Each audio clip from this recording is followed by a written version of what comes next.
really important that we continue getting the message out there that kids need to get back to the outdoors and get back to camp, and not only for the sake of our businesses and our employment and regional jobs and regional communities, but you know, for the health and well-being of our communities, which again is why we exist. So that was really a lot of the week, but quick reminders: if you didn't attend the Effective Abilities research from the ACA webinar, that is now available on their website. So it's actually quite a bit of interesting data on the effective abilities skills that take to be part of the sector. So I recommend looking at it. It's quite a bit of good research there.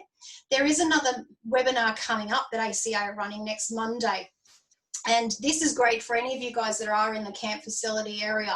They're having some representatives from Queensland SA who are operating right now in a COVID way. So what they're going to do is talk to the webinar about what they've had to do, what they've learnt. This is stuff that we need you guys to listen to, and obviously hear what they've got to say in some of the challenges they've faced and how they've overcome them, because it'll only help you when you get back to delivering for schools. So keep an eye out on their website for that link and you can register. Canberra University have finished their COVID research. If you remember, some weeks ago they came and presented, and a lot of you filled out the survey, so thank you so much for that. The results of which will be presented to you next week at the Connect and Share. So that'll be a bit of interesting insight into really, I think, what we all know, but the good thing is it's started to collect some solid data that we can use.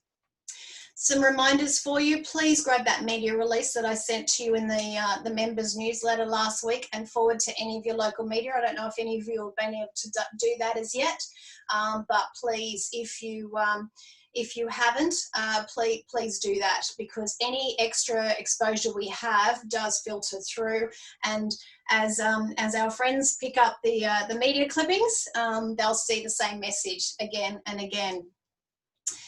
JobKeeper, if you have had a decline over 19 to 20 in the June or the coming September quarter, you are eligible for this next JobKeeper 2.0.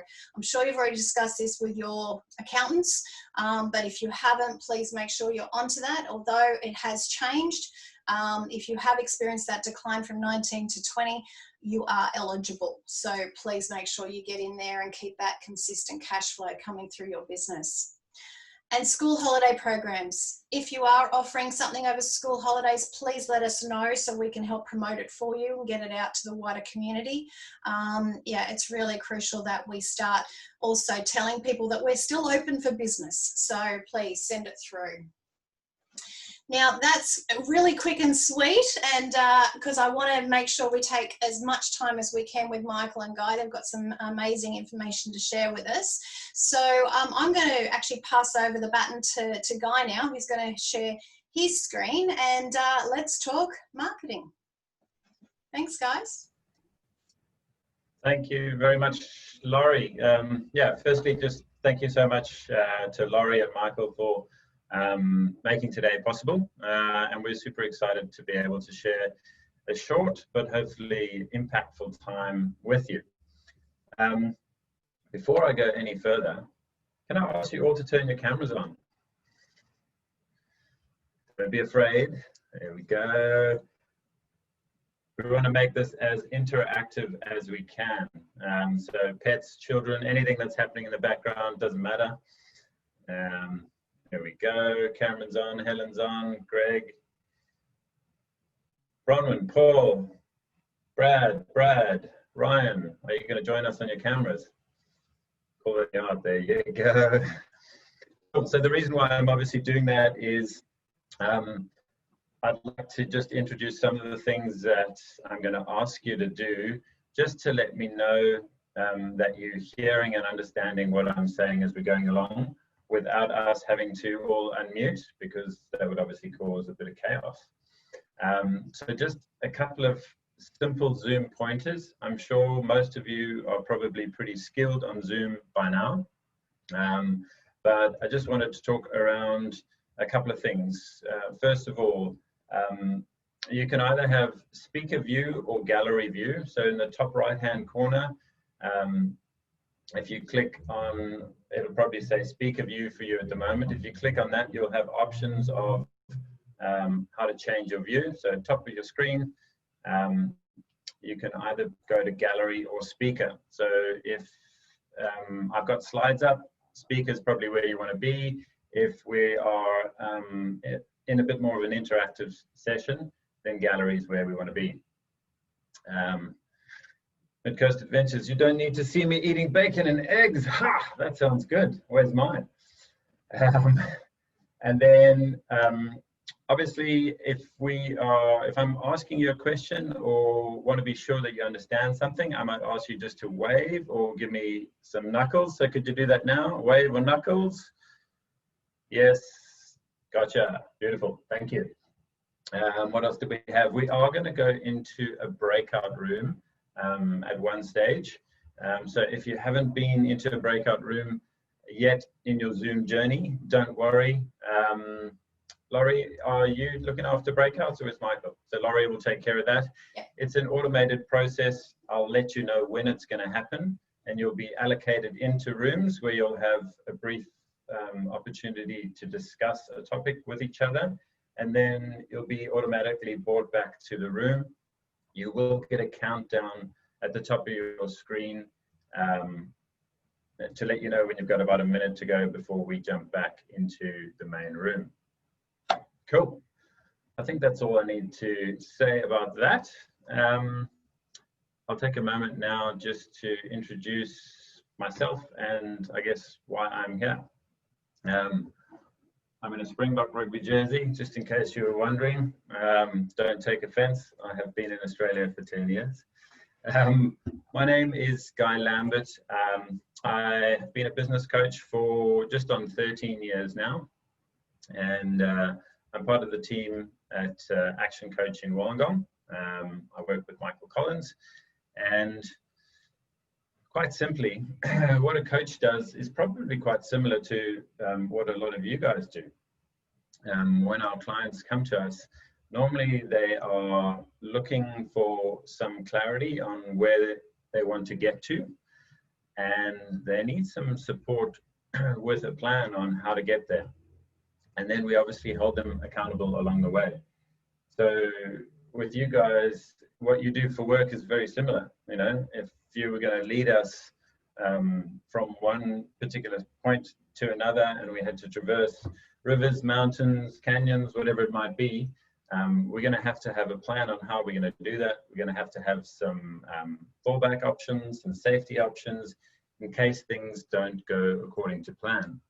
And then along the way, you probably have to cajole some of your students to keep going, to motivate them when they're feeling a bit fatigued or flat or tired. And that's very much what a coach does. We help our clients get super clear on where they want to go, what's involved in that, and we come up with a really clear plan. And then we support them, because the journey is never smooth, and that's just part of life. Alrighty, enough yabbering from me. If you'd like to get started, just give me some knuckles. Some knuckles, yes, yes. Alrighty, let's go. So I'm going to share screen. Yes. I'll jump to my iPad. Okay. Bear with me while we do the tech part of this.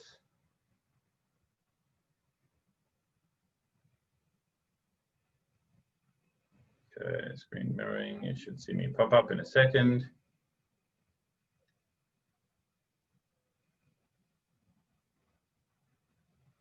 Okay, can you all see that on screen? Just give me a thumbs up if you can. No, so David's saying no. Can you see it yet, David? Thumbs up if you can see.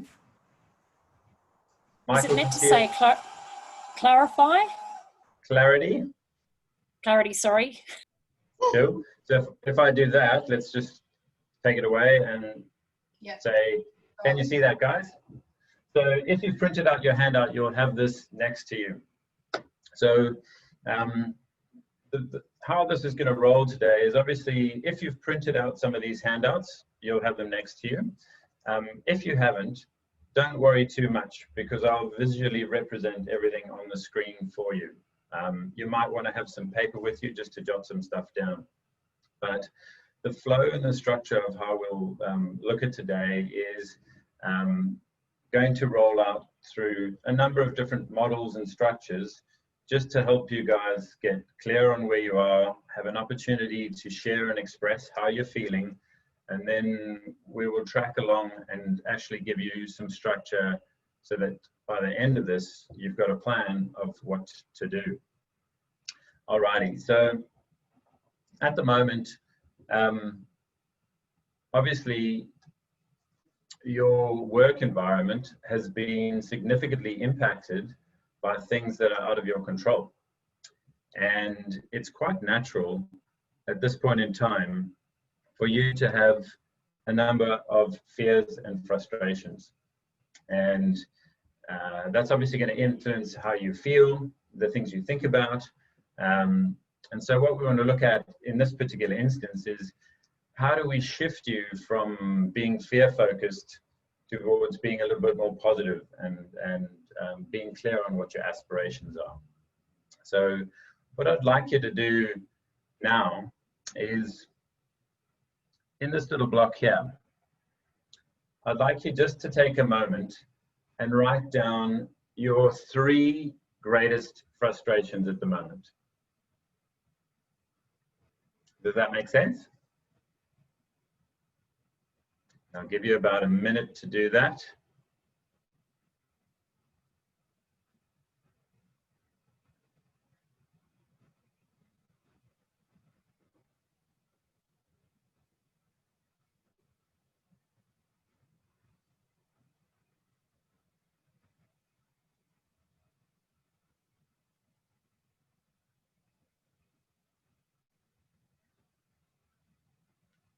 Okay. Wesley seems to have drawn on my screen. How is that possible?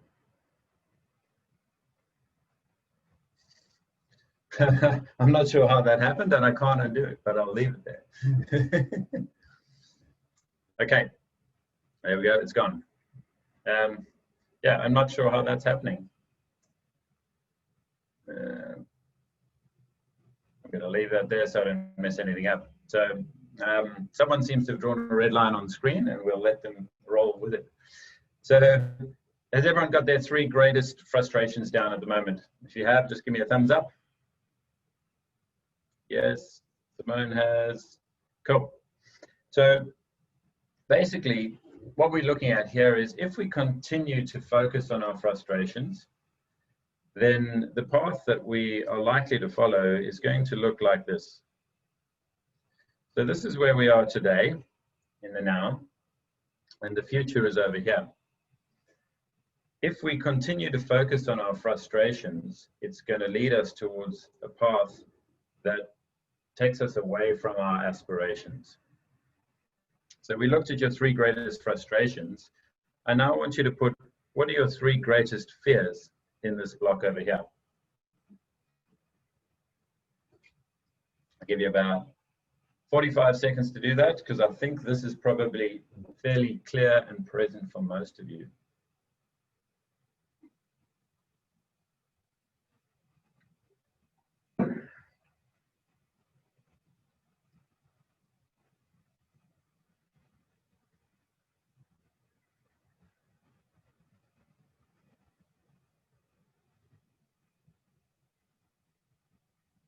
Okay, Laurie looks like she's done.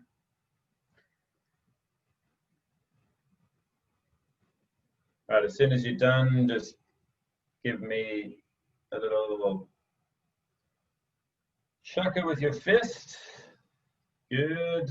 Couple of done. All right, cool. So I'm not going to spend too much more time in this area, because I feel this is where you're living at the moment. You know, it's obvious that this is where you guys are. What we want to look at today is, how can we shift you towards the other side of the screen? So what do we need to do to make your trajectory or your path look like that, where we get to focus on your aspirations a little bit more? So what I want you to do now, and I know this might be challenging given your current circumstances, but I want you to list 3 things that you want right now.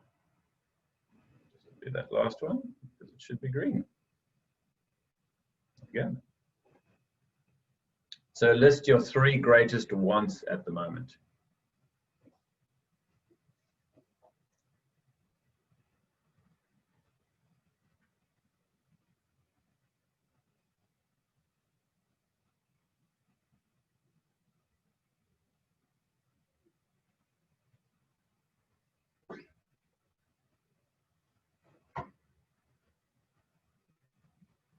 So what we start to see here is, much like we did at the bottom, if we focus on our frustrations and our fears, our path heads us towards an undesirable outcome, leads us off track. But if we focus on the things that we want and that we aspire to, it can lead us in quite a different direction. Now, much like we did down in the bottom quadrant, in the top quadrant where it says aspirations, I want you to put your 3 greatest aspirations for your life and for your business right now. And if you find this harder than the bottom part, that's okay. If you can only put 1 in, that's okay.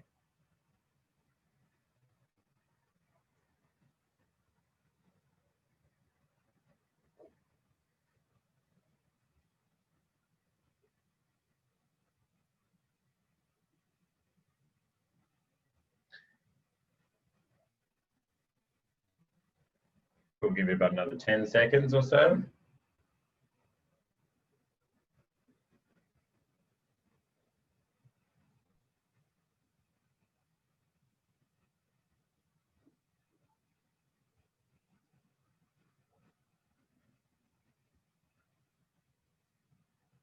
Okay, so now this begs the obvious question. So, Guy, how the hell do we get from here to here? What fills that gap? What is going to take us from being in a state of fear to being able to live out our aspirations? And it's a 2-part equation. It's what's happening in our mind, it's our mindset, and then it's having a plan that's going to get us step by step towards where we want to be. But the most important thing is your mindset. So at this point in time, what I'm going to ask you to do is put a circle around your greatest frustration, and then put a circle around your greatest want. And then I'm going to ask Laurie to take us into breakout rooms, and you're going to have about 1 minute each just to share with the people in your breakout room what your greatest frustration is, and a little bit of how that makes you feel, and what your greatest want or aspiration is. Okay, does that make sense? If it does, give me double hands. Yes, I'm seeing some hands. David, got it. Sweet. So we will have, how many people have we got on the call, Laurie? We've got 20 now, so we've got 5 in 4 rooms. Okay, perfect. So we'll go 5 in 4 rooms. You're going to be in your rooms for about 5 minutes. So you'll have a minute each just to share how you're feeling and connect with other people on the talk. So Laurie, over to you, and I'll let you take that away. Okay, I'm just opening them now. So you've been asked to join a room. If you just accept that request, you'll be put in the room, and then when I close them off, you'll come back to the main session.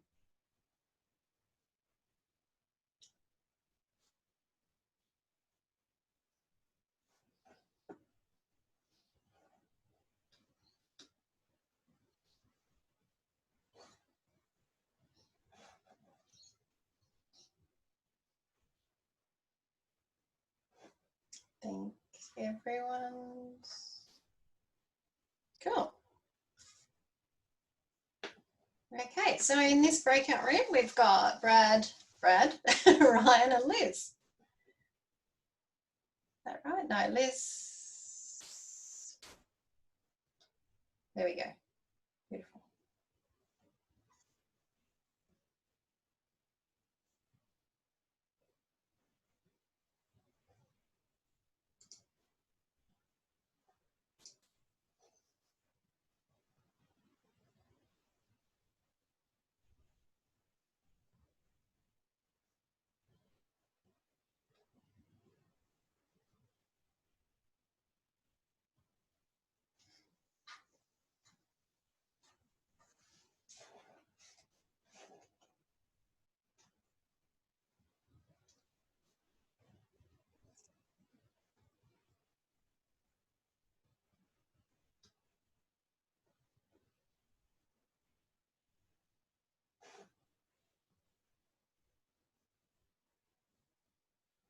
All good, Brad. Don't stress. We deal with what we have to.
Something a bit different, Ken?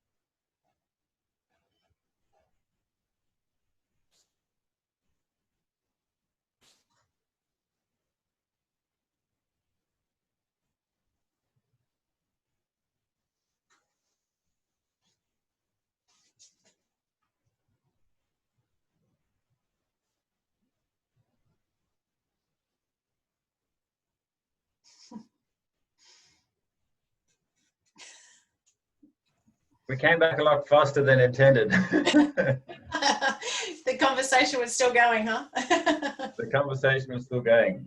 Did we get 5 minutes there? I felt like we needed a bit more time. Okay, do you want to go back in? Yeah, if we could. I think this is an important part, you know, where we get to connect and we get to share. So could you put us back in for another 3 minutes? No problem. Beautiful. Thanks, Laurie. No worries. We'll see you in the rooms, guys.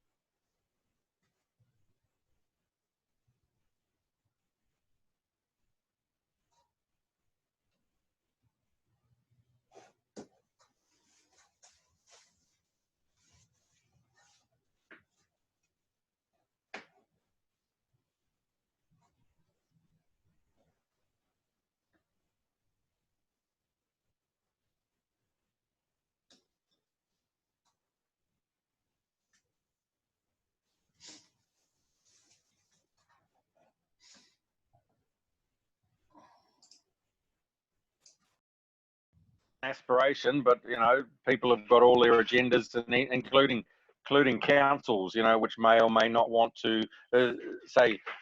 We've got, and very briefly here, we've got a tug of war between, is this a tourist town or is this a retirement town? And no one's answering the question so that we can have certainty for investment or not. Hi guys. Just thought I'd pop in. Oh. Well, it's interesting that my main area is Bright in northeast Victoria, which is a tourist town. And we've had those sort of issues about, yeah, locals or people that don't like tourists and whatever. But one of the things that this issue, the pandemic, has proved is that a lot of locals are struggling with services, local services that aren't able to function because of the lack of tourists. So I think in some ways our town is becoming more aware of the value of tourism. to everybody in the society than if we didn't have the pandemic. And I don't know what the case is in your world. Yeah, well, our main street, our little main street of Foster, they've got a little association of their own, and they don't think they're in the tourist. They're not tourist related businesses, but they rely on tourist dollars. So they've really got to come to a mindset that okay, they probably can survive for 5 or 6 months on local stuff, just survive, but it's the 6 to 12 weeks, 6 to 9. 8 weeks of summer that really boost them. I'm going to return to the other guys. So you guys keep going. I'll see you soon. Hey, Laurie, just a quick question. I'll put it on the chat though. Yep. Someone died in the mountains a couple of days ago. Yeah. It was a 65-year-old climber. An operator, or I'm just still trying to find out. Part of an operation, or apparently he was quite experienced. He was from a bushwalking club. It was a bushwalking club excursion. Right. I have a friend that's a member of the bushwalking club, but she hasn't told me what happened. Awesome. Yeah. All right, I've got to go. So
Okay, we're coming back. Thank you for letting us go back, Laurie. That's all right. 3 minutes goes quick, huh? Yeah, it does. And I'm mindful of time. Like, we've sort of got 25 minutes, and there's still a bit that we'd like to get through. But for me, that opportunity for each of you to connect and just to acknowledge where you are and share where you are is as important as anything else, really. Because our mindset is really at the center of what is going to drive any of the choices that we are making right now. Whether they're around how to pivot our business, whether they're around marketing, whether they're around our family, the future, it doesn't matter. It's how we perceive it and view it that is going to influence what we do with it, really. I just want you now, if you can, could you drop into the chat just what your one greatest aspiration was? So if you drop that into the chat, your one greatest aspiration, and then I'll get Michael Collins just to pick out his sort of top 3 that pop up there. So everyone just drops your aspiration in. Meanwhile, I'm going to go back to sharing my screen. Let you guys do that.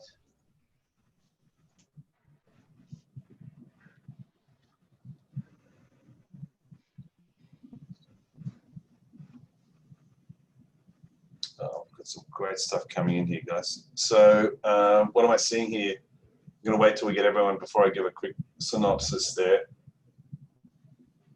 So we're getting bans lifted on the industry, something around a mentoring program across the whole sector. So there's collaboration between in the sector. There's representation. I heard from Jemima, she had something about how do we band together and represent ourselves as an industry. That was a strong one. Get back to being operational.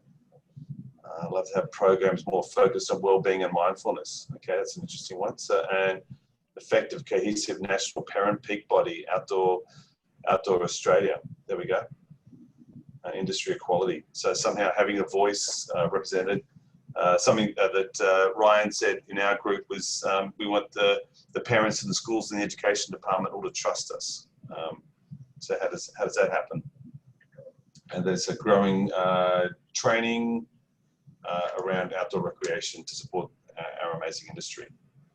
Thanks, guys. And there's a good one here around COVID was a catalyst for dramatic growth.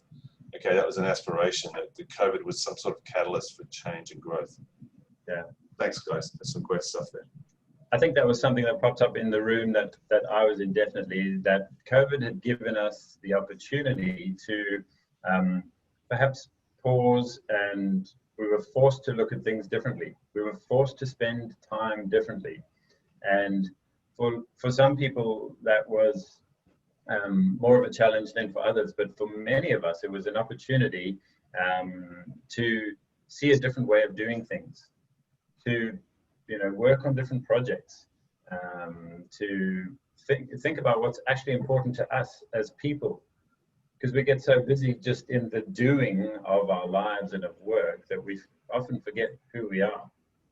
And that, I guess, brings me to this stage here in terms of mindset. This is something that I always introduce to my clients when we start working together, because it's natural for people to spend time down here, So if you, in this situation that you're in, it would be very easy to blame the government for what's happening to you right now. That would be completely understandable and natural. And to have excuses or to not take control of certain situations because of what had happened to you, by things that were out of your control. But the things that you can control are your mindset. And so really, from a mindset perspective, what we want to look at is this gap over here that we looked at on the other slide. I'll just turn that pen off for a second, would help. Oh, don't you love it when technology just doesn't work the way you intended? If we look at here, we said mindset was what we wanted to focus on. If we take full ownership, full accountability, and full responsibility for where we are right now and all of the decisions that we're going to make, regardless of what the terrain looks like, then our trajectory is going to be that one we looked at in the top slide. It's going to be this one here, that green one. But if we blame and we deny and we don't accept responsibility, it's going to be the red one that drives our fears and frustrations.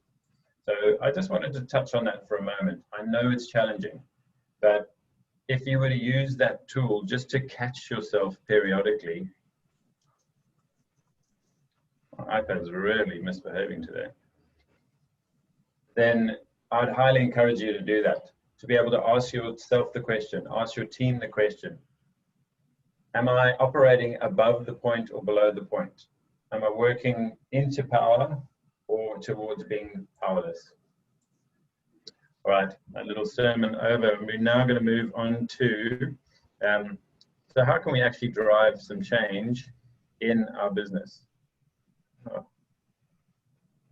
Okay, so if you've got your printout, you'll be able to get up and close. If you haven't done your printout, don't worry. What we're going to look at now is a quick 3-step process. I'm mindful of how much time we've got. The first thing that we're going to look at is this section over here. If we were to pivot or change how you're currently operating or marketing, okay? So the value that you bring to your clients still remains the same. The experience that you bring still remains the same, okay? It's within the boundaries that you currently operate. But if we were to pivot and think of 1 or 2 other avatars or types of clients that we could start to interact with that would drive our business forward. So for Helen, you identified a specific group of year 9s that you'd like to work with, and you've got some time to do that now.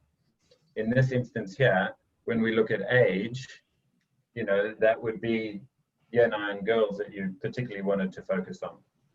So for everyone else, if you just identify now, if you were to look at one different type of market segment, what would their age bracket be?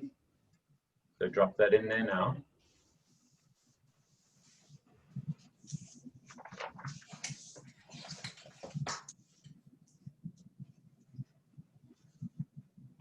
And then what would their demographic be? Okay, so in that same example for Helen, it would be year 9 students, and particularly it would be girls. It could be, you know, we want to start to promote middle-aged adventurers that like to spend time outdoors, and you might focus on couples or families. So that would be a demographic. And then if we looked at what their mindset or the psychographic would be, it would be, are they looking for an activity for their kids during the school holidays? Are they people that like to get out in nature on weekends? Are they people that want to spend time away during the week? So how are they interacting with the service that you offer is what we're looking at here. If all of that makes sense, can you just put your thumb on your nose and give me one of those? Michael's got it. Laurie's got it. Helen's got it. Cool. Scroll onto a different screen. Did that make sense for you, Mark? Yeah? Cool. Right. So what we're going to do now is we're going to take on, we've looked at the who, and now we're going to look at the how.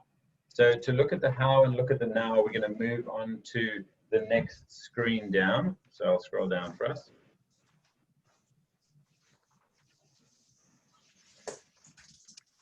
And we'll come to this page here.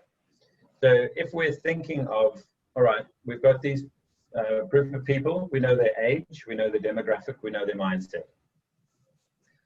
What are some of the ways that we're going to start to communicate with them? Okay. And so on the screen here, you'll see it says SEO, Google Ads, Facebook, Instagram, and print. Those are just some examples. What I'd like you to do now is think of the ways that you either currently communicate with your target audiences or ways that you would like to try and communicate with your target audiences. And then put those into those spots. So whatever you want to add in there, just pop them in. And I'm going to give you about 2 minutes to do that.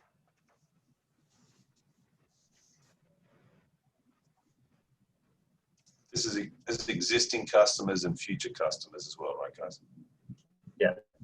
So this is just ways of communicating. So we're just going to identify the channels that you either currently use or feel you should be using.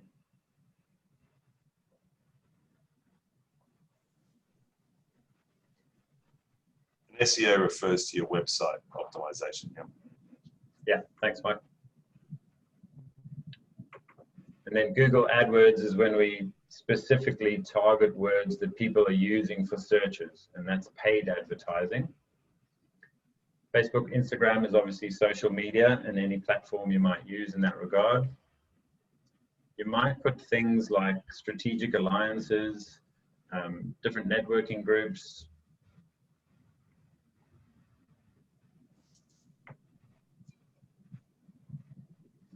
Then once you've got those in there, what I want you to do is give yourself a score between 1 and 10 as to how you feel you're currently operating or how much effort you're putting into that type of marketing approach. So say we said SEO was a 5, Google AdWords was low because we weren't using it, we did no social media, we tried doing lots of prints, we did something else there, something there, we're doing well over there and nothing over there. what that then starts to show us is, if this was our wheel,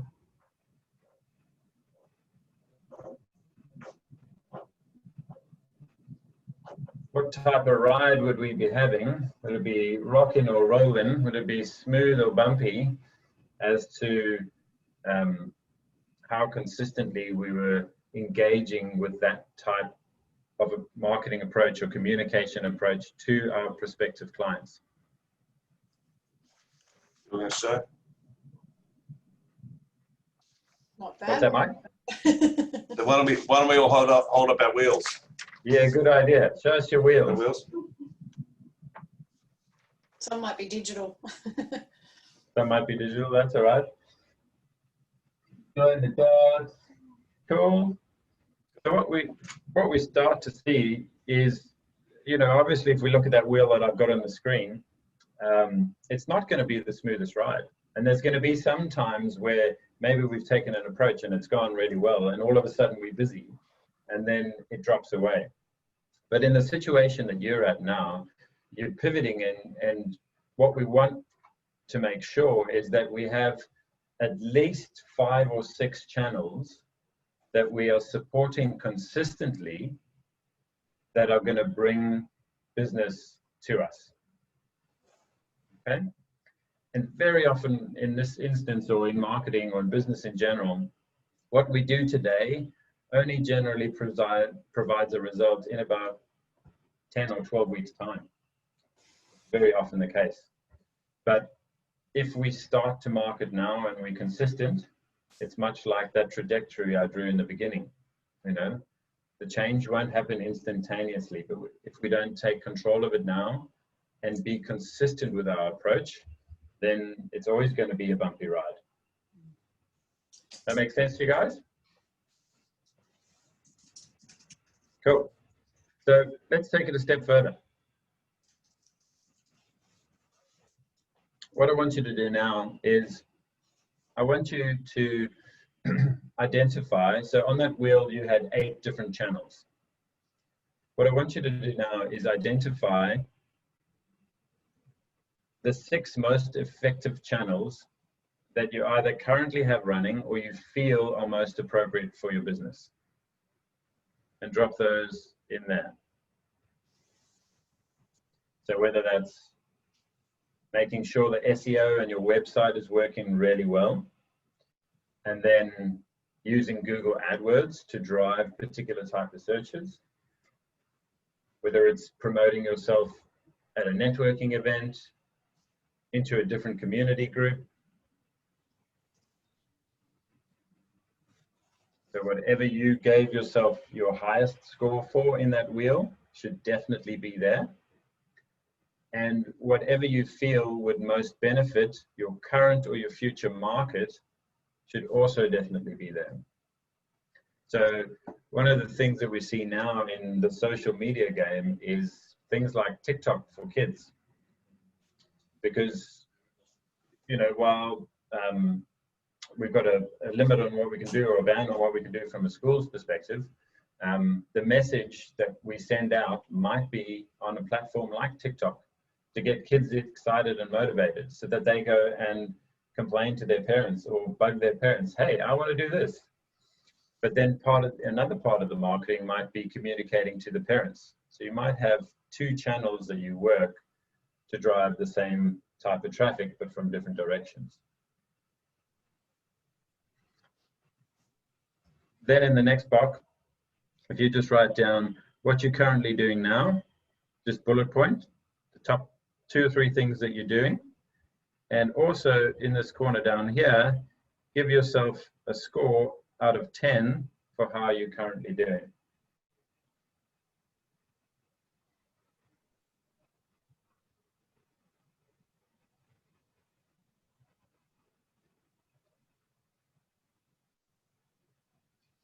Is that making sense, Kat?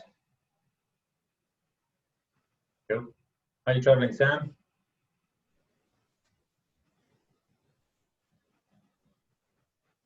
Scrolling down to see some different people.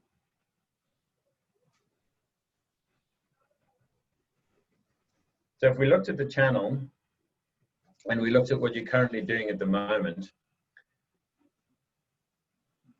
the next thing we want to start to consider is what's our target? And by target, we're looking at how many people do we want to attract to our business from this type of advertising.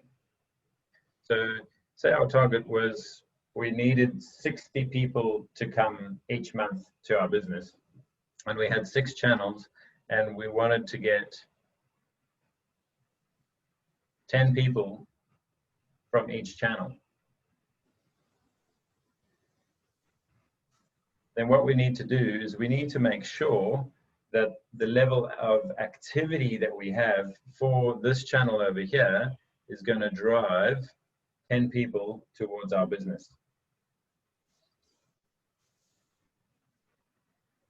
So what do we need to do over here to improve our score from where it is in the now?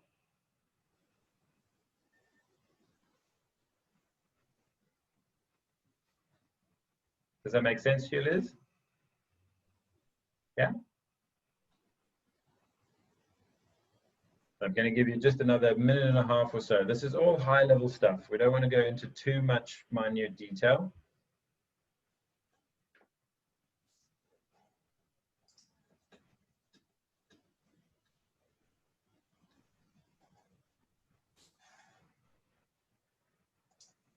But ultimately, we want to have high level. We've got 6 channels. We know what we're doing now or what we're not doing at the moment. We know roughly how many people we want to try and drive from this type of approach. And those are numbers that each of you will know from the programs or from how your business is structured or what it needs. And then what do we need to drive or do in that channel? And we're going to get a little bit more specific on this in the last stage of this. So I'm looking at the time, and we've got 7 minutes. So I'm just going to check with Laurie. Laurie, is there anything that you need to do before you jet off in terms of? Yep, no, I'll have to disappear right on 11, but I'll leave Leslie to hang back. So if anyone wants to continue the conversation, go right ahead. Okay, cool. We'll try and close it as close to 11 as we can, but we might go just a smidgen over, if that's all right with everyone. Cool. So can you just give me, can you drop into the chat box if you've finished that process, or if you'd like another minute? So just put finished or minute. And then Mike, if you can let me know what you're seeing there. Sorry, Guy, can you explain the target again, that column? Yes, of course. So what we're looking at, well, I'll ask you this question directly. So for your program that you're offering or thinking of offering, how many participants would you need to make it successful? You can jump off mute and answer me.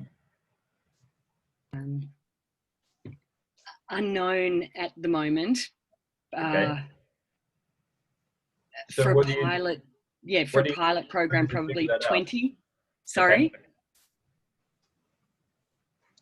Sorry, there's probably a bit of a delay. So if you said 20 for your pilot program, then we might say if we had 5 channels, just for the sake of me and maths, we'd want to get 4 leads from each of our 5 channels, or 4 people signing up from each of our 5 channels, and that would give us 20 participants.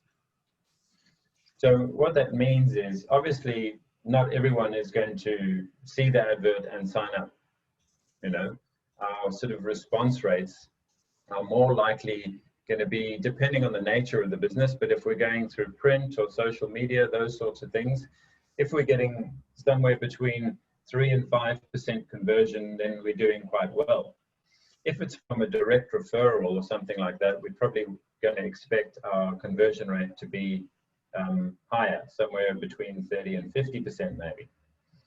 So it depends on the channel you've identified as to how realistic your target is going to be. Does that make sense? Cool.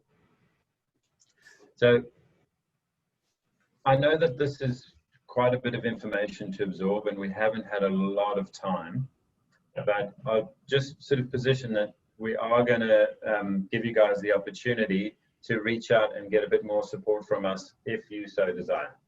Okay? So don't worry about this being perfect now. As long as you have the concept and you're able to work with these tools afterwards, that's the most important part for me. So we're going to move on to the last phase here, just to give you a little bit more clarity. So if we scoot to the last page. So what we're going to do now is, from that page you were working on, where you had 6 channels, I want you to pick the top 3 channels that you think will give you the most positive response, or you're most likely to succeed with. Okay, so you would put those into here. So we're going to go channel 1, channel 2, and channel 3. So that could be, I'm going to use Google AdWords, or I'm going to do a social media post drive, or I am going to leverage some of my networks that I have. So we just drop those 3 channels in. And then the next thing we're going to do is we're going to look at what are the first 3 steps that you need to take to get that channel moving.